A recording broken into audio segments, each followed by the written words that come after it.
Hello students, welcome to our YouTube channel. Previous class में हम लोगों ने रिंग की फील्ड कैलकुलेट कर ली थी, साथ ही infinite line charge, finite line charge की वजह से फील्ड कैसे बनता है वो भी हम लोगों ने कैलकुलेट किया था, और डिस्क की वजह से फील्ड कैसे बनता है ये भी बात की थी। आज की क्लास में हम लोग देखेंगे कि अगर uniformly charge thin spherical shell है तो उसकी वजह से फील्ड कैसे लिखी जाती है, साथ ही अगर इलेक्ट्रिक फील्ड लिखा जाए यूनिफॉर्मली चार्ज सॉलिड स्फीयर की वजह से तो वो कैसे लिखा जाता है। आज इसका हम डेरिवेशन करेंगे। तो आइए स्टार्ट करते हैं आज की क्लास। सबसे पहले देखते हैं कि अगर डिस्क के बारे में बात करें तो हम लोग कल एक्सप्रेशन डिराइव कर चुके हैं डिस्क का, कि अगर डिस्क की रेडियस को हम आर कंसीडर करते हैं, अगर डिस्क की रेडियस कैपिटल आर है, यहां पर कैपिटल आर रेडियस कंसीडर की जाए, साथ ही इसकी डिस्टेंस यहां से एक्स कंसीडर की जाए, इसके सेंटर से एक्सियल पॉइंट P है जो x डिस्टेंस पर है, तो इसका फील्ड इधर निकल के आता है EX, और EX का एक्सप्रेशन हम लोग लिखे थे प्रीवियस क्लास में, सिग्मा डिवाइडेड बाय में 2 एप्सिलॉन नॉट बनता है, यहां लिखा जाता है 1 माइनस एक्स डिवाइडेड बाय में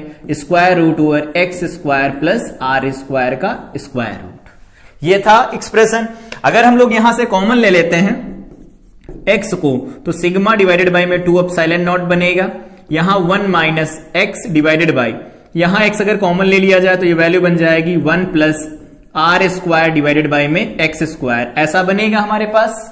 ठीक है, अगर हम लोग इसे सॉल्व करते हैं आगे तो फर्दर हमें क्या मिलेगा, तो इसे देख सकते हैं, ये वैल्यू 1 माइनस एक्स, एक्स से एक्स कैंसिल हो जाएगा, तो ये वैल्यू मिलेगी EX is equal to sigma divided by में 2 एप्सिलॉन नॉट, यहां पर मिलेगा 1 माइनस 1 डिवाइडेड बाय में स्क्वायर रूट ओवर, क्या लिख सकते हैं 1 plus r square divided by में क्या लिख सकते हैं एक्स स्क्वायर लिखा जा सकता है, ऐसा बनेगा। अब अगर हम लोग बात करें फॉर इनफाइनाइट,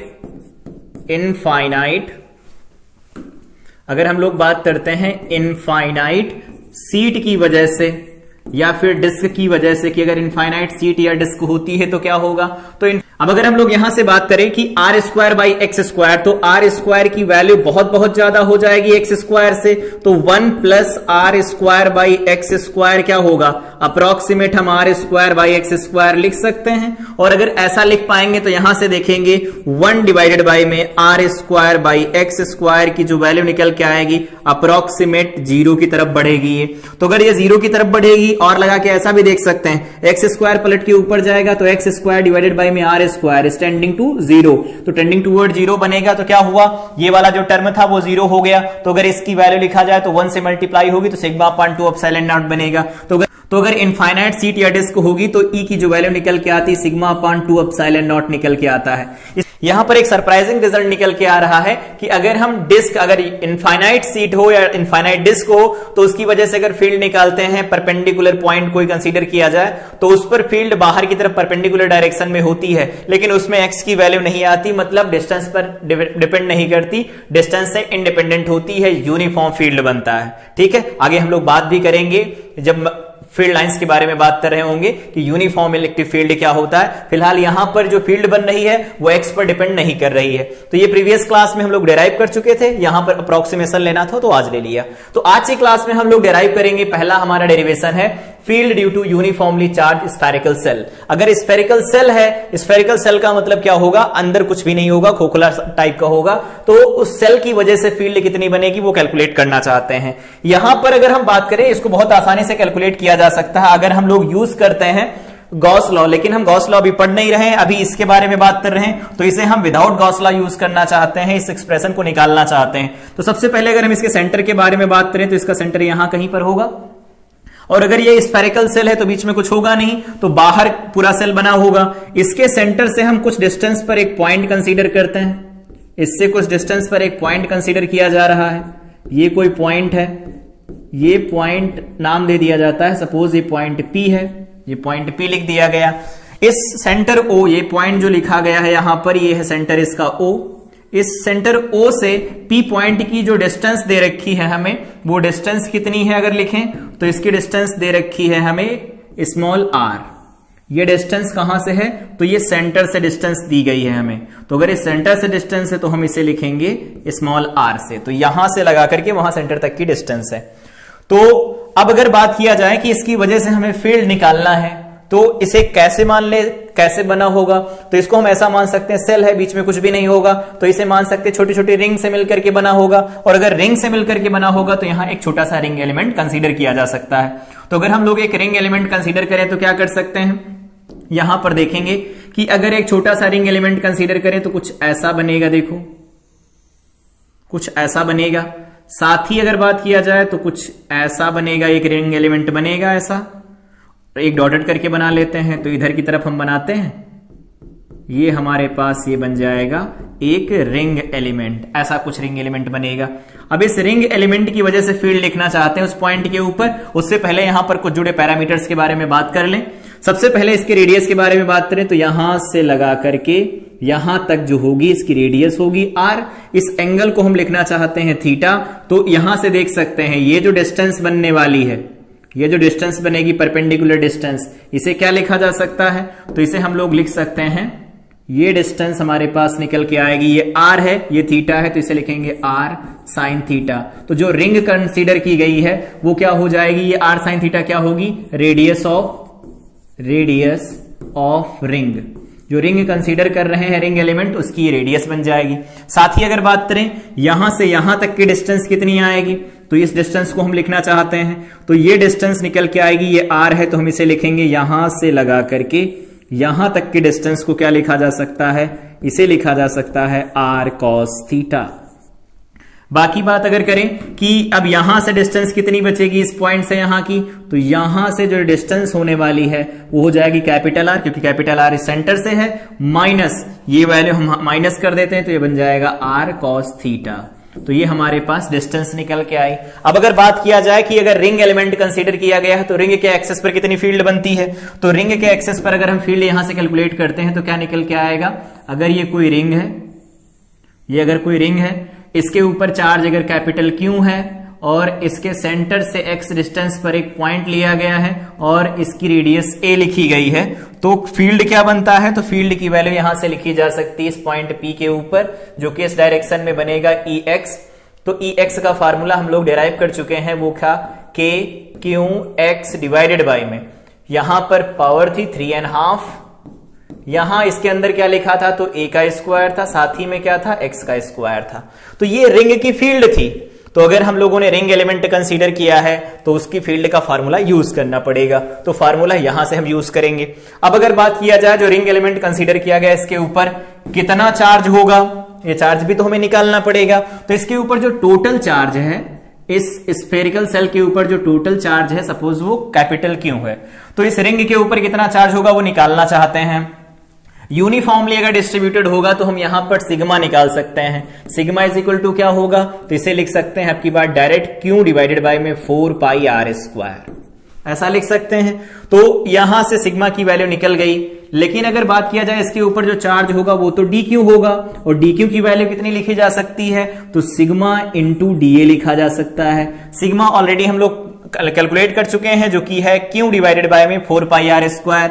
तो Q डिवाइडेड बाय में 4 पाई r स्क्वायर, ऐसा हम क्यों लिख पाए, क्योंकि यहां पर डिस्ट्रीब्यूशन जो था यूनिफॉर्म था। ए के बारे में बात करें तो रिंग का अगर हमें एरिया लिखना हो तो क्या लिख सकते हैं, रिंग की लेंथ मतलब उसका सर्कमफेरेंस इनटू उसकी विड्थ लिख सकते हैं। तो क्या लिख सकते हैं, 2 पाई, यहां पर r क्या होगा, जो रिंग एलिमेंट लिया गया है उसकी रेडियस, तो उसकी रेडियस कितनी है, उसकी रेडियस है r साइन थीटा, तो ये लिखेंगे r साइन थीटा।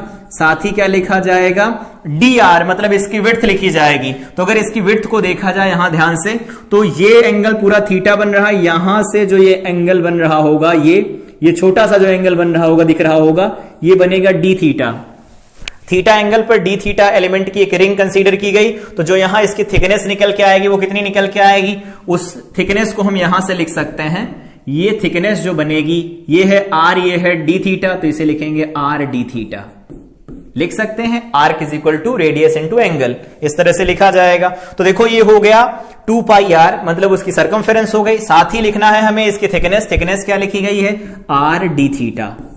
तो ये हो जाएगा चार्ज, तो dq की वैल्यू सिग्मा इंटू डी है, तो ये चार्ज की वैल्यू हो जाएगी हमारे पास। तो ये चार्ज निकाल लिया। तो अगर हम लोग इस एलिमेंटल रिंग की वजह से लिखे फील्ड, तो क्या लिख सकते हैं, dE इज इक्वल टू यहां पर लिखा जाएगा k इंटू डी क्यू के बारे में अगर बात करें तो कितना निकल के आएगा, फिलहाल अभी इसे हम कैलकुलेट करवाना चाहते हैं तो कर लेते हैं। r से r कैंसिल होगा, इस r स्क्वायर से कैंसिल हो जाएगा, इस 2 पाई से अगर इसे हम 2 पाई को कैंसिल कराएं तो यहां 2 बचेगा। तो वैल्यू देखो निकल के आ रहा है q/2 sine theta d theta. तो डी क्यू की वैल्यू क्या निकल के आई है यहां से, d q is equal to q divided by में 2 और क्या निकल के आया है, साइन थीटा निकल के आया है, साथ में डी थीटा निकल के आया है। ठीक, तो डी क्यू हो गया q/2 sine theta d theta. अब अगर यहां पर ये वैल्यू पुट कर दी जाए तो q इंटू डी क्यू बनेगा। डी क्यू है हमारे पास q डिवाइडेड बाई में 2, यहां पर बन जाएगा साइन थीटा डी थीटा। ठीक है, तो ये हो गया k q। अब लिखना है हमें x, x क्या होता है, सेंटर से डिस्टेंस। तो इस सेंटर से अगर यहां की डिस्टेंस देखें तो हम लोग ऑलरेडी लिख चुके हैं r minus capital R cos theta होगी। तो ये हो जाएगा r minus capital R cos theta, ऐसा बनेगा। साथ ही में डिवाइड करना रहता है हमें, तो डिवाइड करेंगे, डिस्टेंस लिखनी a स्क्वायर, रेडियस लिखना है। तो इस रिंग की रेडियस क्या है, r साइन थीटा। तो ये बन जाएगा r square sine square theta, या इसको अभी हम स्क्वायर नहीं लिखते, ऐसे लिख देते हैं r साइन थीटा का होल स्क्वायर। और साथ में क्या लिखेंगे, तो डिस्टेंस लिखी जाएगी कहां से, तो ये वाले डिस्टेंस लिखी जाती है यहां से यहां तक की, तो a स्क्वायर लिखना है, तो रेडियस का स्क्वायर हो ही गया। x स्क्वायर लिखना चाहते हैं तो यहां से यहां तक की डिस्टेंस, तो ये लिखा जाएगा r minus r cos theta का होल स्क्वायर बनेगा, और इस पूरे की होल पावर लगाई जाएगी 3.5। उम्मीद है कि ये जो छोटा सा फील्ड बनेगा रिंग एलिमेंट की वजह से वो कितना बनेगा समझ में आया होगा। सबसे पहले रिंग कंसीडर करेंगे, रिंग के लिए डी क्यू निकालेंगे, डी क्यू की वैल्यू यहां पुट करेंगे, फील्ड का एक्सप्रेशन मिलेगा। अब इसे हमें इंटीग्रेट करना है, तो इंटीग्रेशन से पहले हमें इंटीग्रेशन की लिमिट समझनी होगी कि सबसे पहली रिंग अगर जो मिलेगी वो कहां मिलेगी, तो पहली रिंग इस पॉइंट पर मिलेगी, और इस पॉइंट पर मिलेगी तो इस थीटा की वैल्यू क्या होगी इस पॉइंट पर, तो इस थीटा की वैल्यू जब सामने वाली रिंग मिलेगी उसके लिए 0 डिग्री आएगी।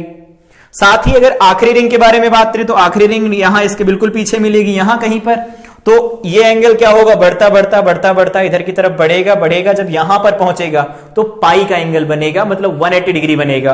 तो 0 से लगा करके पाई की लिमिट हम लगाएंगे थीटा की, अगर थीटा की लिमिट लगाएंगे तो लिमिट देखते हैं कैसे लगती है। तो डी का एक्सप्रेशन हमारे पास निकल के आया है। अब इस डी के एक्सप्रेशन को हम कैलकुलेट करना चाहते हैं, तो अगले पेज की तरफ चलते हैं और इसका एक्सप्रेशन लिखते हैं। डीई हमारे पास क्या निकल के आया है, k इंटू डी क्यू की वैल्यू आई है q/2 sine theta d theta, साथ ही में लिखा गया है स्मॉल r, ये वैल्यू क्या है स्मॉल r माइनस r, यहां पर cos थीटा लिखा गया है, डिवाइडेड बाय में यहां लिखा हम लोगों ने r sine theta whole square है, प्लस ये है r minus r cos theta का होल स्क्वायर, और इसकी पावर क्या लगी हुई है 3.5 लगी हुई है। अब अगर हम लिखना चाहते हैं कंप्लीट फील्ड की वैल्यू ई की वैल्यू, तो हमें इसे क्या करना होगा, इंटीग्रेट करना होगा।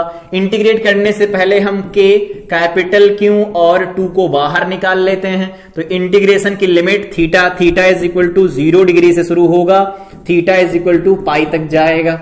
ठीक है, तो 0 से पाई तक की लिमिट लगाएंगे हम इसके ऊपर, तो थीटा 0 से पाई तक जाएगा। अब अगर बात किया जाए कि हमारे पास बाकी का एक्सप्रेशन क्या निकल के आएगा, तो q/2 जा ही चुका है, यहां बचा साइन थीटा, तो इसे ऐसे लिख देते हैं r minus r cos theta, साथ ही में क्या लिखा गया है sign theta d theta, divided by में इसका स्क्वायर खोलते हैं तो क्या बनेगा, ये r square sine square theta, plus इसका होल स्क्वायर ओपन किया जाए तो r square plus r square cos square theta बन जाएगा, और यहां पर 2ab बनेगा तो minus 2r capital R into में क्या बनेगा cos थीटा बनेगा, और इसकी होल पावर लगानी है हमें 3.5। बोलो सही है। अब अगर हम इनको कंबाइन कर लें, ये r square sine square theta और साथ ही में r square cos square theta को कंबाइन कर ले तो क्या बनेगा, E इज इक्वल टू लिखा जा सकता है KQ/2, इंटीग्रेशन 0 से लगा करके पाई तक जाएगा, थीटा की लिमिट है ध्यान रखेंगे, r minus r cos theta, और यहां पर लिखा जाएगा sign theta d theta, divided by यहां पर क्या लिख सकते हैं, तो ये r square sine square theta, ये r square cos square theta combine करेंगे तो कैपिटल R स्क्वायर बनेगा, क्योंकि sign square theta plus cos square theta 1 होता है। साथ ही स्मॉल आर स्क्वायर हमें लिखना पड़ेगा और -2r कैपिटल आर यहां पर हम cos थीटा लिखेंगे और इसकी होल पावर कितनी लगाई जाएगी 3/2 लगाई जाएगी। लिमिट ऑलरेडी हम लिख चुके हैं, 0 से लगा करके पाई तक होगा। अब अगर हम इसका इंटीग्रेशन करना चाहें तो इंटीग्रेशन कॉम्प्लिकेटेड बन रहा है, तो क्या करना होगा, हमें सब्स्टिट्यूशन करना पड़ेगा, यहां पर कुछ वैल्यू को सब्स्टिट्यूट करना पड़ेगा। तो क्या करेंगे, यहां पर जो ये लिखा है ना r square plus r square -2r capital r cos theta, इसी को मान लेते हैं। तो पुट कर देते हैं, put r square plus small r square -2 small r capital r cos theta is equal to, इसे पुट कर देते हैं हम सपोज z स्क्वायर या t स्क्वायर, जैसा भी पुट करना चाहे। t मानते हैं इंटीग्रेशन में तो आदत होती है, हैबिट के साथ हम मान लेते हैं, तो चलो t स्क्वायर मान लिया गया। अब अगर हम लोग इसे डिफरेंशिएट कर दें तो जो कहां से क्या कर सकते हैं, ये 0 हो जाएगा, ये 0 हो जाएगा, यहां -2r कैपिटल R बनेगा, cos थीटा का बनेगा माइनस साइन थीटा और d थीटा बन जाएगा, यहां बनेगा 2t into dt। Minus minus से देखो प्लस हो रहे हैं, 2 से 2 कैंसिल हो जाएगा। तो हमें निकालनी वैल्यू किसकी, साइन थीटा डी थीटा। तो क्या निकल के आएगा, sine theta d theta is equal to क्या बनेगा, तो ये वैल्यू हमारे पास बनेगी t dt डिवाइडेड बाय, यहां पर क्या जाएगा, 2 से 2 कैंसिल हो ही चुका है, स्मॉल r कैपिटल R, इतना बन जाएगा साइन थीटा। तो ये हम लोग सब्स्टिट्यूट कर देंगे यहां पर। लेकिन अब एक दिक्कत और आ रही है कि जो यहां पर लिखा है r minus r cos theta, ये मिल नहीं रहा है, हमें cos थीटा चाहिए। तो cos थीटा यहां से निकाल लेंगे हम लोग, जहां से cos थीटा निकालेंगे तो क्या बनेगा, cos theta r square plus r square, t को लेफ्ट साइड भेज दो तो t स्क्वायर बनेगा इज इक्वल टू, इसको राइट साइड भेजेंगे तो बनेगा 2r कैपिटल R, यहां पर क्या बनेगा, cos थीटा बनेगा। सिमिलरली अगर हम यहां से बात करें cos थीटा की तो ये निकल के आएगा, देखो r square plus small r square minus t square divided by में बनेगा 2r कैपिटल R और यहां पर वैल्यू क्या बन जाएगी, cos थीटा। तो ये हमारे पास एक्सप्रेशन निकल के आ रहा है cos थीटा का। तो ये cos थीटा हमें मिल गया, साथ ही में sin थीटा डी थीटा मिल गया, और जो नीचे एक्सप्रेशन लिखा हुआ इसको हम t स्क्वायर मान ही चुके हैं। तो अगर हम ये वैल्यू पुट कर देते हैं यहां पर तो क्या मिलेगा, E is equal to k capital Q divided by में 2 बनेगा। यहां पर इंटीग्रेशन की लिमिट है तो इंटीग्रेशन की लिमिट पहले हम चेंज कर लेते हैं। इंटीग्रेशन की लिमिट अगर चेंज किया जाए तो ये लिमिट थीटा की लगी हुई, अब की बार हमें टी की लिमिट लगानी है। तो लिख देते हैं यहां पर, अगर theta is equal to 0 degree है तो हम क्या लिख सकते हैं, अगर थीटा की वैल्यू 0 डिग्री रखी जाए तो यहां पर अगर हम cos 0 रखेंगे, cos 0 1 बनेगा, तो देखो a square plus b square minus 2ab बनेगा। दैट मीन्स t की वैल्यू जो निकल के आएगी वो लिखेंगे r माइनस कैपिटल R। ऐसा क्यों लिखा, कैपिटल R माइनस R क्यों नहीं लिखा, यहां इस फिगर को तुरंत देखें, वैल्यू कौन सी बड़ी है, तो स्मॉल r वैल्यू बड़ी है, कैपिटल R छोटी वैल्यू, तो बड़ी में से छोटी को माइनस करवा के लिखा। साथ ही अगर बात किया जाए, अगर थीटा की वैल्यू पाई रखेंगे तो क्या बनेगा, देन यहां से लिख सकते हैं, अगर पाई रखेंगे यहां तो पाई रखेंगे, cos पाई होता है -1 इसे करा देगा +1, अब की बार प्लस का होल स्क्वायर बनेगा। तो यहां से t की वैल्यू जो मिलेगी वो क्या मिलेगी, r प्लस कैपिटल R। उम्मीद है ये लिमिट समझ में आई होंगी, नहीं समझ में आई तो थीटा की वैल्यू यहां रखें, होल स्क्वायर बनाएं, फिर स्क्वायर रूट लें, यही वैल्यू मिलेंगी हमें। तो अब क्या किया, सब्स्टिट्यूशन भी कर दिया, लिमिट भी चेंज कर ली, अब हमें फाइनल रिजल्ट तक जाना है। तो e की वैल्यू फाइनल रिजल्ट में क्या मिलेगी, k capital Q divided by में यहां मिलेगा 2। यहां पर क्या रखेंगे, लिमिट अब की बार कहां से कहां जाएगी, तो लिमिट जाएगी r माइनस आर से r प्लस कैपिटल R तक, ठीक है। साथ ही यहां पर क्या लिखा जा सकता है, साइन थीटा डी थीटा को क्या लिख सकते हैं, t dt by pi r। तो यहां लिख सकते हैं t dt डिवाइडेड बाय में यहां क्या लिखा जा सकता है, r कैपिटल R लिख सकते हैं, ठीक है। और अगर हम इसे ऐसे ना लिखना चाहें तो ऐसे बाहर निकाल सकते हैं, r कैपिटल R को बाहर निकाल सकते हैं क्योंकि ये कांस्टेंट ही है। ये हो गया साइन थीटा डी थीटा। लेकिन अगर एक बात यहां पर देखी जाए, ये दूसरी जो यहां पर पॉइंट लिखा गया है, r minus r cos theta नहीं रिप्लेस कर पा रहे हैं हम लोग, तो इसे ऐसे लिख देते हैं ना, r minus r cos theta already calculate कर चुके हैं हम लोग। cos थीटा कहां है, तो ये देखो cos थीटा लिखा हुआ है, बनेगा r square plus small r square minus t square divided by में क्या बनेगा 2 स्मॉल आर कैपिटल आर बन जाएगा। और इनटू में अगर लिखना चाहें तो लिख सकते हैं टी डी टी, और टी डी टी के साथ क्या था आर आर था तो ये बाहर भी निकल आया। तो ऐसा एक्सप्रेशन हमारे पास बना हुआ है। अब हम अगर यहां नीचे देखें तो क्या निकल के आ रहा है, तो आर स्क्वायर तो ये टी स्क्वायर मान लिया था, टी स्क्वायर मानेंगे तो ये बन जाएगा हमारे पास टी क्यूब। उम्मीद है यहां तक बिल्कुल चीजें समझ में आई होंगी। अब हमें करना क्या है, अगर यहां से देखें तो देखो एक आर से ये आर कैंसिल हो जाएगा, इसको इधर मल्टीप्लाई करा देते हैं तो ये वैल्यू मिल जाएगी 2r square minus capital r square minus small r square plus t square, minus minus plus हो जाएगा। और यहां फर्दर क्या बचेगा, ये वैल्यू हमारे पास देखो टी से एक टी कैंसिल करवाएंगे, नीचे बच जाएगा टी स्क्वायर, यहां पर हम dt लिख सकते हैं। 2r यहां है, इधर से बाहर भेज देंगे तो हमारे पास e का एक्सप्रेशन जो मिलेगा वो क्या मिलेगा, k capital Q divided by में देखो 2 भेजेंगे तो ये बन जाएगा 4r square capital r integration की limit r minus capital r से लेकर r प्लस कैपिटल R तक जाएगी। ठीक है, अगर इसे थोड़ा सॉल्व किया जाए तो देख सकते हैं ये क्या लिखा है, आर स्क्वायर यहां पर एक कम हो जाएगा और ये वैल्यू तो ऐसे रहने वाली। नए पेज पर चलते हैं और इसे सॉल्व करते हैं। तो बना क्या है हमारे पास K Q by 4 R square R, E is equal to K Q 4 R square R integration R plus R से यहां आर माइनस आर से आर प्लस कैपिटल आर तक है। और यहां क्या बना था, यहां बना था small r square minus capital r square, small r square minus capital r square, साथ ही में टी स्क्वायर बना था डिवाइडेड बाय में टी स्क्वायर ऑलरेडी लिखा है, यहां dt बनेगा। उम्मीद है कि ये चीज पूरी समझ में आई होगी और लिख भी लिया हम लोगों ने। ये एक्सप्रेशन हमारे पास फाइनल बन गया है टी में। अब हम क्या कर सकते हैं, इसे इंटीग्रेट कर सकते हैं और इसकी लिमिट लगा सकते हैं। तो इस टी स्क्वायर को पहले डिवाइड करवा देते हैं, तो ई इज इक्वल टू क्या बनेगा, के क्यू डिवाइडेड बाय में बन जाएगा 4r स्क्वायर कैपिटल R।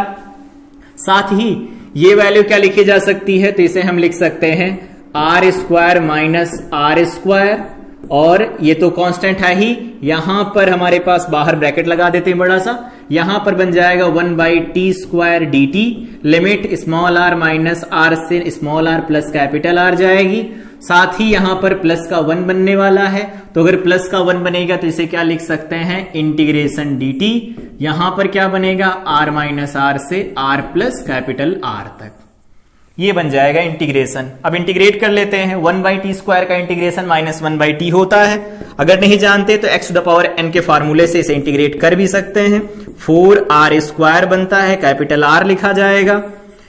ये क्या बनेगा, तो ये कांस्टेंट है, बाहर ऑलरेडी हम लोग इसे निकाल चुके हैं, ये वैल्यू बन जाएगी माइनस 1 बाई टी, तो ये माइनस 1 बाई टी बन जाएगा। और माइनस 1 बाई टी में यहां पर r माइनस आर से r प्लस आर की लिमिट भी पुट करेंगे हम, साथ ही यहां पर हम लिखेंगे t, और इस पर भी लिमिट पुट की जाएगी, तो क्या लिखेंगे हम, t लिमिट कहां से, small r minus capital R, small r plus capital R तक ये लिमिट जाएगी। अब अगर हम लोग इसके आगे इसे सॉल्व करते हैं तो ये वैल्यू हमारे पास क्या निकल के आ रही होगी, ये वैल्यू निकल के आएगी e इज इक्वल टू, यहां से क्या बन रहा है, यहां से बन रहा है k capital Q divided by में क्या बन जाएगा 4r स्क्वायर कैपिटल R। यहां पर वैल्यू क्या बन रही है, तो इसके साथ अगर देख सकते हैं तो लिखा है r square minus capital R square, साथ ही में क्या लिखा है, तो माइनस 1 बाई टी लिखा और यहां पर लिमिट पुट करनी है, तो इसमें लिमिट अगर पुट करेंगे तो minus 1 by small r plus capital R put करेंगे, साथ ही माइनस लगाएंगे, ये वैल्यू प्लस की बन जाएगी, डिवाइडेड बाय में बन जाएगा r प्लस, यहां पर वैल्यू बन जाएगी माइनस r, लोअर लिमिट हो गई। साथ ही अगर हम लोग प्लस लगाएंगे, क्योंकि यहां पर t लिखा है तो प्लस लगाएंगे। अब अगर ये वैल्यू रखी जाए तो क्या लिखेंगे, सबसे पहले लिखा जाएगा r प्लस कैपिटल R, और साथ में माइनस लगाएंगे तो ये लिखा जाएगा r माइनस R। ये हमारे पास एक्सप्रेशन निकल के आ रहा होगा। अब अगर हम इसे सॉल्व करते हैं तो हमें मिलेगा क्या, तो यहां से देखते हैं e इज इक्वल टू क्या मिलेगा, k capital Q divided by में 4r स्क्वायर कैपिटल R। अगर इसको देखें सबसे पहले कि यहां से इसका हम स्क्वायर कैंसिल करवाना चाहते हैं तो देखो ये कैंसिल हो जाएंगे इससे, r स्क्वायर माइनस r और r माइनस r और r plus r, r square minus r capital R square बनेगा, ये कैंसिल होगा, या एक बार लिख देते हैं ऐसा, ये ऐसा बनेगा। यहां पर हम लिखेंगे देखो 1 बाई या पहले लिख देते हैं r माइनस आर और इसको उधर भेज देते हैं तो ये वैल्यू बन जाएगी r प्लस कैपिटल R।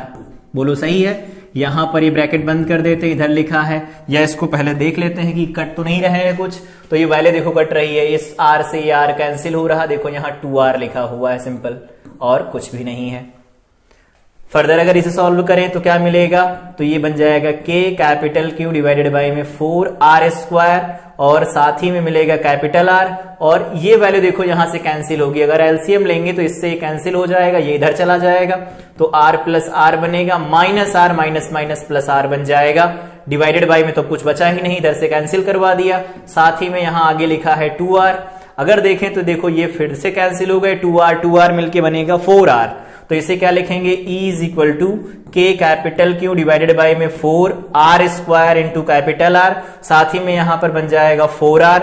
ये देखो यहां से 4 से 4 कैंसिल, एक r से एक r कैंसिल हो जाएगा, तो फाइनल रिजल्ट हमारे पास मिला है KQ डिवाइडेड बाई में r स्क्वायर, जो कि आना चाहिए था। रीजन, क्योंकि हम अगर स्फेरिकल सेल के बारे में बात कर रहे होते हैं, जैसे कोई स्फेरिकल सेल है, इसको चार्ज दिया गया तो चार्ज इसकी सरफेस पर रहेगा, और बाहर अगर कोई पॉइंट कंसीडर किया जाए इस स्फेरिकल सेल के सेंटर से, इसके सेंटर से r डिस्टेंस पर अगर कोई पॉइंट कंसीडर किया जाता है, यहां से r डिस्टेंस पर अगर कोई पॉइंट कंसीडर करते हैं, सपोज P है, ये r डिस्टेंस है, इसके ऊपर चार्ज लिखा गया है Q, तो हम लोग ऐसा मान सकते हैं कि जो कैपिटल Q चार्ज इसके सरफेस पर डिस्ट्रीब्यूट होगा, अगर हम बहुत ज्यादा दूर से देखेंगे तो अप्रोक्सीमेट ये कह सकते हैं ना कि ये टोटल चार्ज Q इस सेंटर O पर लाई कर रहा होगा, तो यहां इस सेंटर Q पर लाई कर रहा होगा, रहेगा तो सरफेस पर, अगर यहां मान लें तो इसकी वजह से पॉइंट चार्ज का जो फार्मूला लगाया जाता है डायरेक्ट लगा सकते हैं, KQ डिवाइडेड बाई में r स्क्वायर। और हम लोगों ने यहां पर कैलकुलेट भी कर लिया कि कितना निकल के आएगा, ये प्रॉपर डेरिवेशन था, अगर प्रॉपर डेरिवेशन था इस तरह से हम इसे डेराइव कर सकते हैं। जो बहुत सिंसियर स्टूडेंट हैं उनको ये समझने की जरूरत है कि ये कैसे डेराइव किया गया, यहां पर एलिमेंट कैसे कंसीडर किया गया। तो एक रिंग एलिमेंट कंसीडर किया, रिंग की वजह से जो फील्ड बनता उसका एक्सप्रेशन लिखा, फिर DQ कैलकुलेट किया, रिंग की रेडियस हम लोगों ने निकाली, यहां से रेडियस जो थी उसे हटाया, फिर जो वैल्यू बनी उसको हम लोगों ने लिखा, तो ये वैल्यू यहां से आगे की तरफ बनती जा रही थी, सबको मैंने रखा, जो एलिमेंट कंसीडर किया था उस एलिमेंट को आगे फर्दर हम लोगों ने लिमिट लगा करके क्या किया, इंटीग्रेट किया, इंटीग्रेशन के बाद हमें फाइनल रिजल्ट मिला यहां पर आके KQ बाई r स्क्वायर। तो ये होता है स्फेरिकल सेल की वजह से फील्ड, लेकिन याद रखेंगे ये आउटसाइड पॉइंट पर होगा, इनसाइड पॉइंट पर क्या होगा उसके बारे में अलग से बात करते हैं हम लोग। तो अगर इनसाइड पॉइंट के बारे में बात करें तो क्या होगा, उससे पहले सरफेस के बारे में बात कर लेते हैं, एट सरफेस। तो यहां पर हम लोग बात कर लेते हैं एट सरफेस। अगर सरफेस पर कोई पॉइंट कंसीडर किया जाए तो उस पर फील्ड कितनी बनेगी, तो हम लोगों ने देखा कि ये स्फेयर है, भी इसके ऊपर पॉजिटिव चार्ज डिस्ट्रीब्यूट कराया गया है। हम देखना चाहते हैं कि इसके सरफेस के ऊपर फील्ड कितनी बनेगी, तो सरफेस के ऊपर अगर फील्ड देखना चाहें तो इसकी जो रेडियस है वो कैपिटल R है, तो सरफेस पर अगर फील्ड लिखें E एट सरफेस, तो हम लोगों ने अभी फार्मूले में देखा कि जो E का फार्मूला निकल के आया वो क्या है, KQ डिवाइडेड बाई में r स्क्वायर। R क्या है, डिस्टेंस होती है उस पॉइंट की सेंटर से, तो उस पॉइंट की सेंटर से डिस्टेंस यहाँ क्या है, R कैपिटल R के बराबर, तो ये लिखा जा सकता है KQ डिवाइडेड बाई में r स्क्वायर। इस तरह से हम कैलकुलेट कर सकते हैं, ठीक है। तो ये तो हो गया सरफेस के ऊपर, और इससे पहले हम लोगों ने यहां पर बात किया, यहां पर हम लोगों ने बात किया कि अगर आउटसाइड कोई पॉइंट होता है स्फेरिकल सेल के तो क्या निकल के आता है, तो KQ बाई r स्क्वायर आता है। अगर कोई पॉइंट कंसीडर किया जाए तो क्या होगा उसके साथ, तो जो एक्सप्रेशन बना था, सबसे पहले उस एक्सप्रेशन को देखते हैं चल के। यहां पर जो इंटीग्रेशन का एक्सप्रेशन बना था वो क्या था, वो एक्सप्रेशन यहां कहीं पर लिखा गया, ठीक है। एक्सप्रेशन जो लिखा गया उसे सबसे पहले हम लोग यहां लिखते हैं। तो एक्सप्रेशन को अगर हम लोग सबसे पहले लिखेंगे तो क्या लिख सकते हैं, यहां पर E हमारे पास निकल के आया था KQ डिवाइडेड बाई में 2 बना था, इंटीग्रेशन था, यहां पर हमारे पास वैल्यू निकल के आई थी साइन थीटा, यहां था capital R minus small r sine theta, ये कॉस थीटा था, कॉस थीटा था, साथ ही डिवाइडेड बाई में क्या बना था, तो डिवाइडेड बाई में बना था r साइन थीटा का होल स्क्वायर बन गया था, और साथ में यहां बना था r minus r cos theta का होल स्क्वायर, और इस पूरे के होल पावर में कितना था 3/2। ये एक्सप्रेशन बना था हमारे पास। लिमिट यहां 0 से पाई लगाई गई थी, लेकिन यहां लिमिट कैसे लगेगी उसके बारे में अगर बात करें तो क्या होगा, तो सबसे पहले हमें क्या करना होगा, इसके सेंटर से कुछ डिस्टेंस पर एक पॉइंट कंसीडर करना होगा, ठीक है। और अगर देखा जाए तो ये पॉइंट इसे दो अलग अलग भागों में डिवाइड कर रहा है, ठीक है। इस भाग का नाम दे देते हैं, राइट साइड वाला भाग है, ये है राइट साइड का भाग, और ये है लेफ्ट साइड वाला भाग। जिसके बारे में फील्ड बात करेंगे उसके बारे में कहेंगे। तो अगर हम लोग बात करें कि ये तो एक्सप्रेशन निकल के आया था, लेकिन हम लेफ्ट साइड और राइट साइड वाले रिंग की बात करें तो सबसे पहले यहां डिस्कस करते हैं, ये जो बनेगा एंगल, यहां से जो ये एंगल बन रहा होगा, ये एंगल जो बनेगा, सपोज ये एंगल थीटा है, तो जो पहली वाली रिंग मिलेगी यहां पर, इसे हम आगे बढ़ाते हैं। इस पॉइंट P पर हम अब की बार फील्ड कैलकुलेट करना चाहते हैं। पॉइंट P ऐसा पॉइंट जहां फील्ड निकालनी है, तो इसके राइट साइड वाला जो भाग होगा उसकी जो फील्ड बनेगी कहां बनेगी, लेफ्ट साइड में बनेगी, क्योंकि पॉजिटिव चार्ज से अब ये फील्ड बनती है। साथ ही अगर बात करें लेफ्ट साइड वाला जो बनाएगा वो राइट साइड में फील्ड बनाएगा, जो ज्यादा होगा उसमें से माइनस कर लेंगे कम वाले को, तो राइट साइड की फील्ड अलग, लेफ्ट साइड की फील्ड अलग निकालेंगे। मतलब इस एक्सप्रेशन को अब की बार हमें 2 बार लगाना पड़ेगा, एक बार राइट साइड के लिए, एक बार लेफ्ट साइड के लिए, और फिर क्या करना होगा, प्रॉपर लिमिट हमें लगा करके इसे क्या करना होगा, इंटीग्रेट करना पड़ेगा। तो इससे पहले हम अगर बात करें कि लिमिट कहां से कहां तक जाएगी, तो अगर राइट साइड के लिए बात करें तो ये r राइट साइड का है।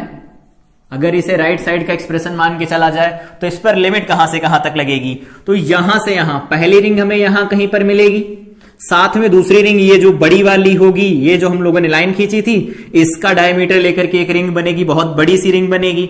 तो यहां से रिंग बनना शुरू होगी, यहां तक जाएगी। तो थीटा यहां पर तो 0 डिग्री है, लेकिन जब ये रिंग बनेगी, यहां बड़ी वाली रिंग जो बनेगी सबसे, वो थीटा एंगल पर बनेगी। तो थीटा की लिमिट इस बार कहां से, 0 से लगा करके थीटा, 0 से लगा करके थीटा है। तो अगर ये राइट साइड का है तो इस पर 0 से लगा करके थीटा की लिमिट लगेगी। अभी थीटा कैलकुलेट भी कर सकते हैं, कैसे, यहां पर अगर बात करें तो ये वैल्यू कितनी है, तो ये हो जाएगी रेडियस कैपिटल R। इस पॉइंट को हम लोगों ने स्मॉल r मान रखा है, ठीक है। तो क्या लिख सकते हैं, कैपिटल R स्मॉल r हो गया, तो यहां से कॉस थीटा निकाला जा सकता है, कितना होगा, तो यहां से वैल्यू लिख सकते हैं हम लोग, cos theta is equal to base upon hypotenuse, ये बनेगा। तो ये वैल्यू लिखी जा सकती, तो थीटा यहां से निकल के आएगा cos inverse small r by capital R। Theta की वैल्यू भी मिल गई। इसका मतलब ये एक्सप्रेशन जो इंटीग्रेट होने वाला है, इसमें हमारे पास रिजल्ट आएगा के क्यू डिवाइडेड बाई में 2। लिमिट कहां से कहां जाएगी, तो 0 से लगा करके थीटा, थीटा की वैल्यू क्या है, तो ये है कॉस इनवर्स, यहां पर क्या बन जाएगा, small r by capital R बनेगा। साथ ही बन जाएगा यहां पर साइन थीटा, यहां पर वैल्यू बनेगी r minus r cos theta, d theta divided by में क्या लिख सकते हैं, तो r square plus r square minus 2r capital R cos theta. उम्मीद है कि ये चीज समझ में आई होगी। हम लोगों ने क्या किया, r square sine square theta और capital R square sine square cos square theta को कंबाइन किया तो एक्सप्रेशन बनेगा। अभी हम लोगों ने बनाया भी था। इसको हमें क्या करना है, इंटीग्रेट करना है, लेकिन जो नीचे लिखा गया है इसके बिहाफ पर हम इसे इंटीग्रेट तो कर नहीं सकते।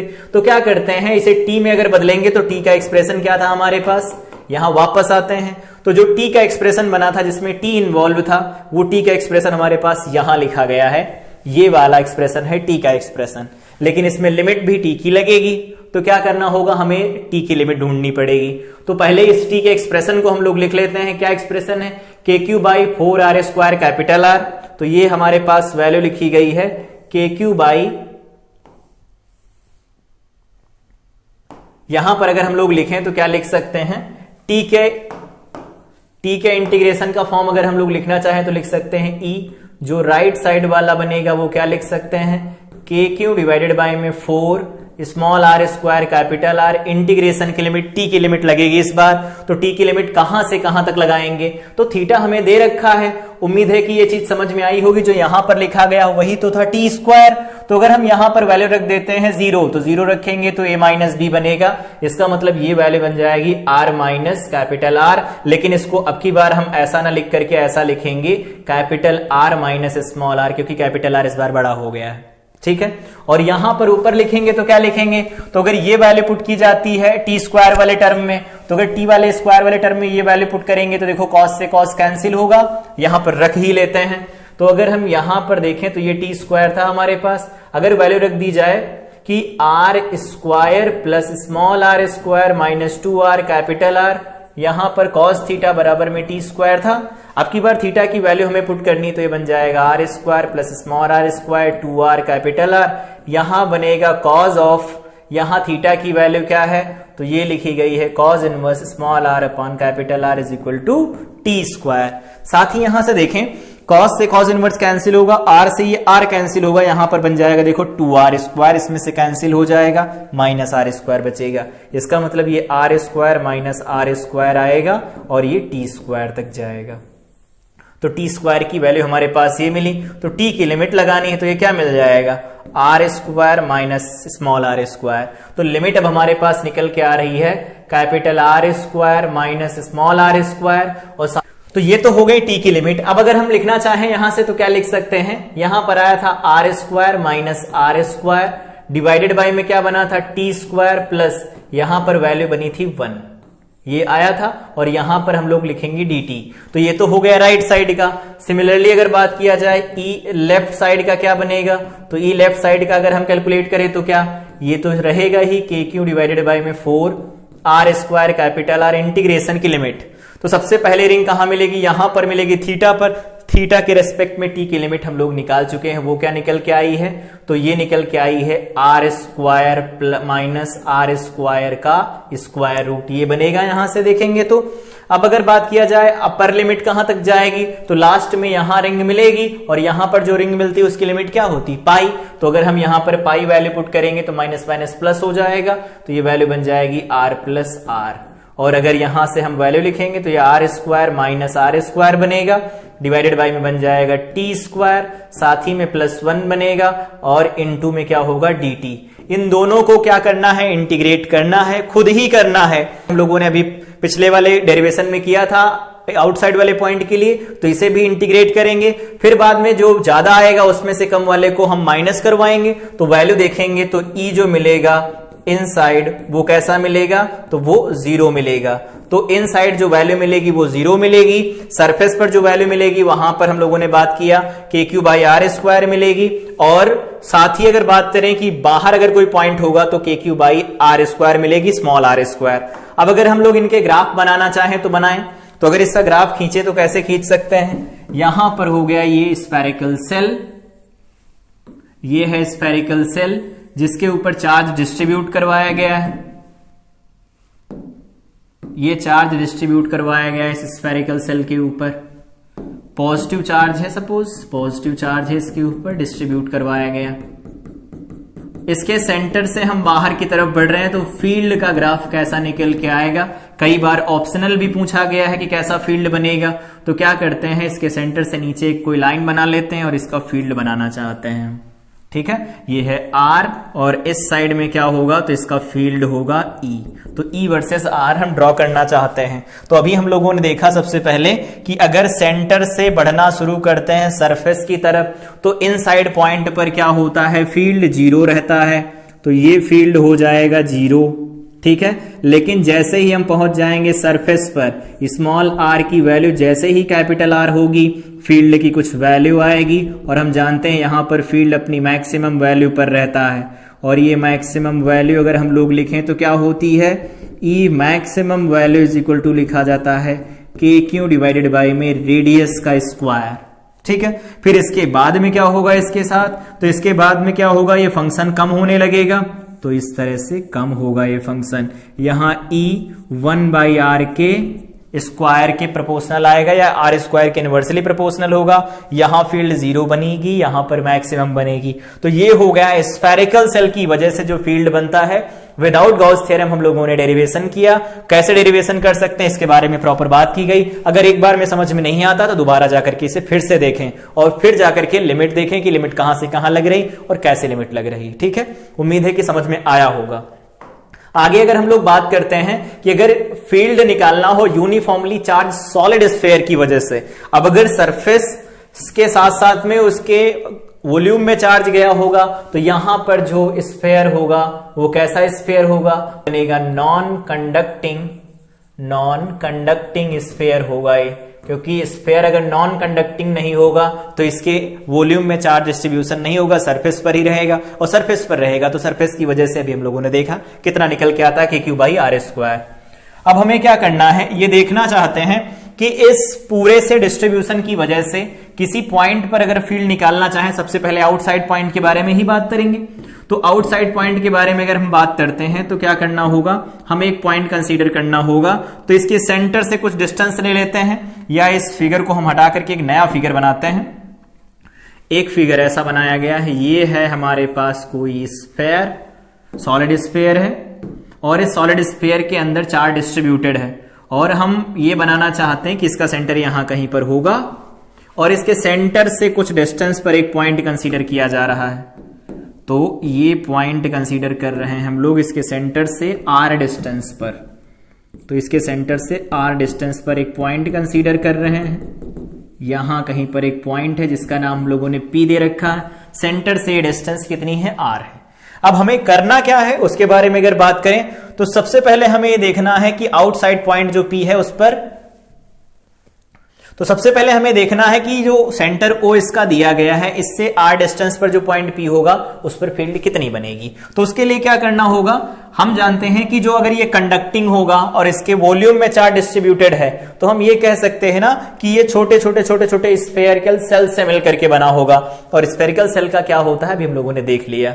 तो अब क्या करना है, हमें सबसे पहले ये देखते हैं कि अगर हम यहां पर एक छोटा सा सेल कंसीडर करें, यहां पर क्या करें, एक छोटा सा सेल कंसीडर करें। तो एक सेल कंसीडर करते हैं, ये एक छोटा सा सेल कंसीडर किया गया, इसकी रेडियस कुछ मान ली जाए। तो यहां पर हम लोग इसकी रेडियस एज्यूम करते हैं कुछ, तो रेडियस इसकी एज्यूम कर लिया गया, ये x है इसकी रेडियस और इसकी जो विड्थ है वो कितनी है, dx है।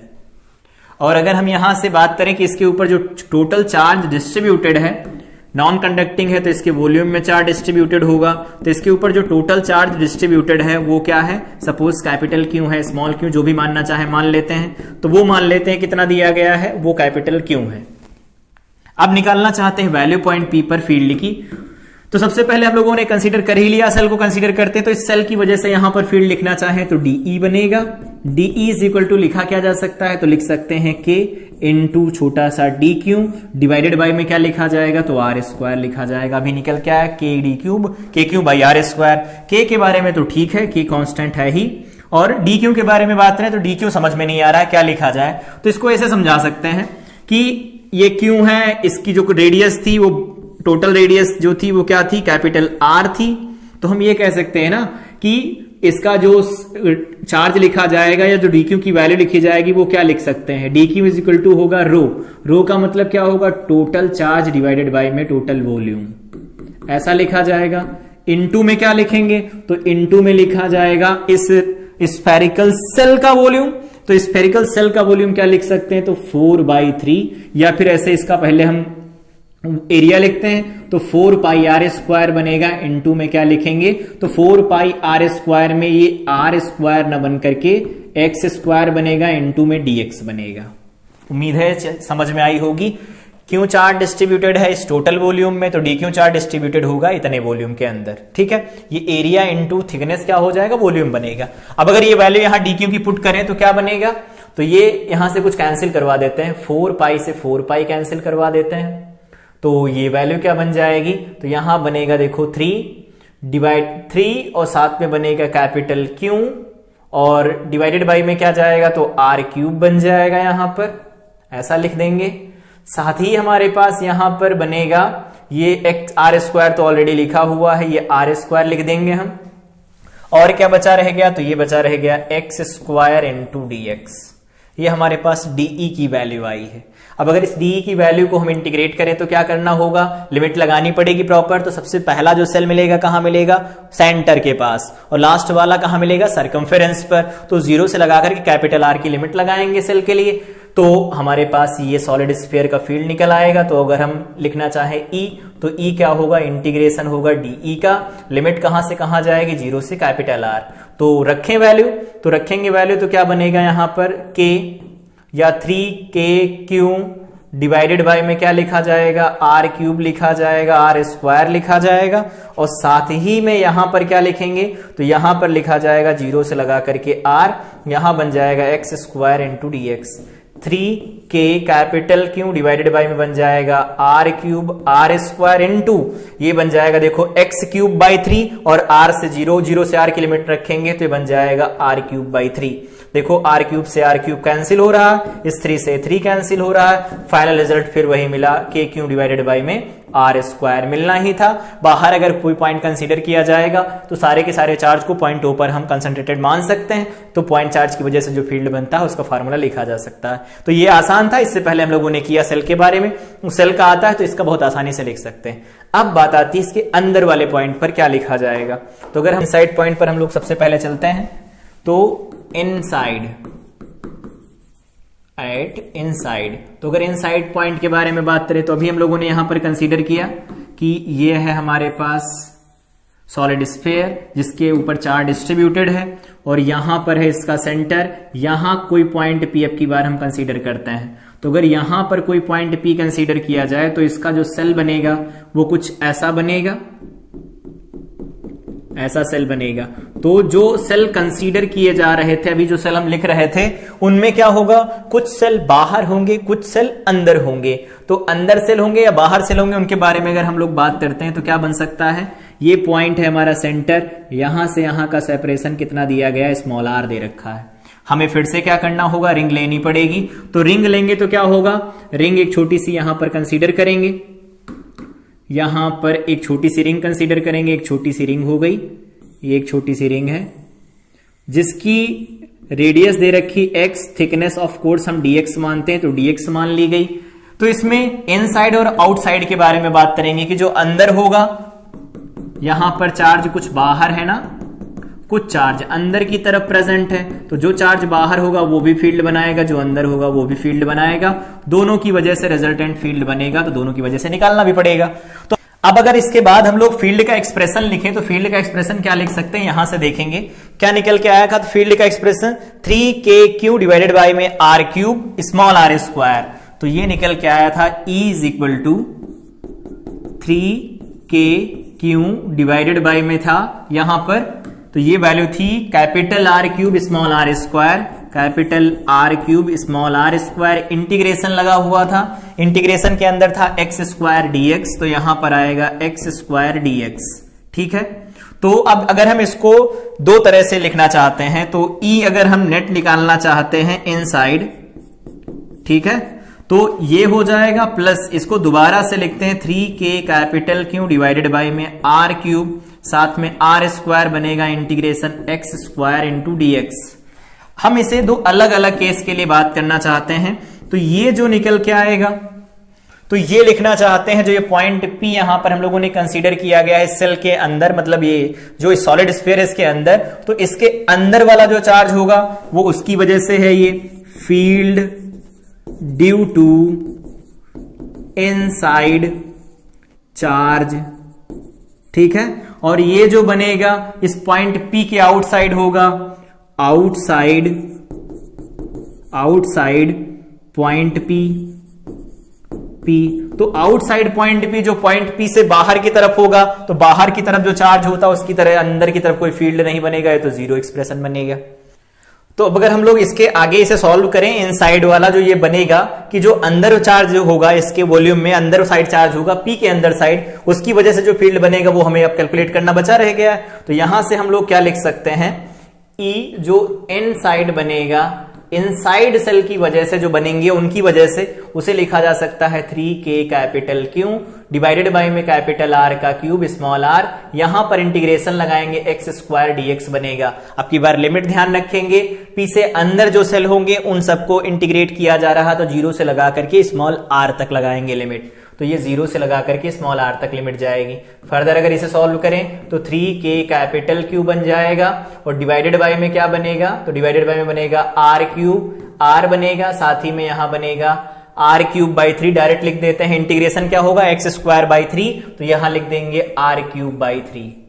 देखो 3 से 3 कैंसिल हो रहा है, तो अगर 3 से 3 कैंसिल करवाएंगे तो क्या बनेगा, एक r से एक r, तो 3k कैपिटल Q, तो 3 कैंसिल ही हो गया है, तो ये बन जाएगा k capital Q divided by में ये क्या लिख सकते हैं, r क्यूब लिख सकते हैं, इनटू r आएगा। तो ये हो जाएगा इनसाइड पॉइंट अगर कोई कंसीडर करते हैं तो उस पर क्या लिखा जा सकता है, फील्ड, उसका ये एक्सप्रेशन है। यहां से देख सकते हैं डायरेक्टली प्रोपोर्शनल आ रहा है किसके, r के। अगर हम k की वैल्यू भी पुट कर देते हैं तो E इनसाइड पॉइंट पर क्या मिलेगा, तो यहां से देखेंगे 1/4 पाई एप्सिलॉन नॉट होता है k की वैल्यू।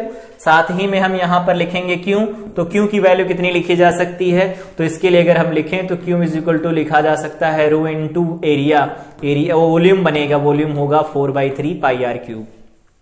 यहां रखते हैं तो रो इंटू 4/3 यहां पर बन जाएगा पाई r क्यूब, साथ ही में यहां पर डिवाइडेड बाय में क्या है, r क्यूब है ही, यहां पर r लिखा जाएगा। तो देखो 4 पाई r क्यूब, 4 पाई r क्यूब कैंसिल हो जाएंगे, फाइनल फार्मूला निकल के आएगा rho into r divided by में 3 एप्सिलॉन नॉट, ये फार्मूला निकल के आता है। तो अगर रो दिया होता तो ये फार्मूला लगाएंगे, अदरवाइज हमारे पास फार्मूला है k Q by capital R का क्यूब इंटू R, सेंटर से स्मॉल r जो डिस्टेंस होती है उसकी वैल्यू है। अगर हमने इनसाइड पॉइंट पर कैलकुलेट कर लिया, सरफेस पर ऑफ कोर्स अगर हम वैल्यू निकालेंगे तो कितनी निकल के आएगी, तो सरफेस पर अगर हमने देखा था अभी आउटसाइड पॉइंट पर, तो ये k capital Q divided by में r स्क्वायर निकालेंगे, यही वैल्यू हमारे पास निकल के आएगी। तो ये कहां पर होगी, सरफेस पर निकल के आएगी, सरफेस पर। और इनसाइड आउटसाइड पॉइंट पर कैसे निकालेंगे वो हम लोगों ने यहां पर कैलकुलेट किया, एक छोटा सा एलिमेंट लिया, वो स्फेरिकल सेल एलिमेंट होगा इस बार। इससे पहले जो लिया था रिंग थी एलिमेंट, यहां सेल होगा, और ये हम लोगों ने इनसाइड पॉइंट पर कैलकुलेट किया। अब ग्राफ ड्रॉ कर लेते हैं। तो ग्राफ अगर हम लोग इसका ड्रॉ करें तो क्या बनेगा, कुछ ऐसा ग्राफ आएगा। यहां पर है ये हमारे पास कोई non conducting sphere, solid sphere है ये नॉन कंडक्टिंग सॉलिड स्फीयर है, जिसके वॉल्यूम में भी चार्ज डिस्ट्रीब्यूटेड है, वॉल्यूम में चार्ज डिस्ट्रीब्यूटेड है। इसके सेंटर से अगर हम एक लाइन खींचे, यहां पर ग्राफ ड्रॉ करना चाहते हैं, तो इधर बनेगा स्मॉल r और इस साइड में बनेगा फील्ड। तो देखते हैं फील्ड कैसे वेरी करता है, ER का ग्राफ देखते हैं। तो यहां सेंटर से बढ़ना शुरू करते, तो अभी हम लोगों ने देखा यहां पर जो रिजल्ट आए वो लिख लेते हैं। E इनसाइड ये क्या निकल के आया है, k capital Q divided by में r क्यूब स्मॉल r, ठीक है। E सरफेस पर अगर बात किया जाए तो ये सरफेस पर निकल के आया है k क्यू डिवाइडेड बाय में capital R square. E outside अगर बात किया जाए, कोई पॉइंट कंसीडर करते हैं, तो वो निकल के आया है k क्यू डिवाइडेड बाय में स्मॉल r स्क्वायर। तो ये फाइनल रिजल्ट्स हैं जो हमें याद रखने चाहिए।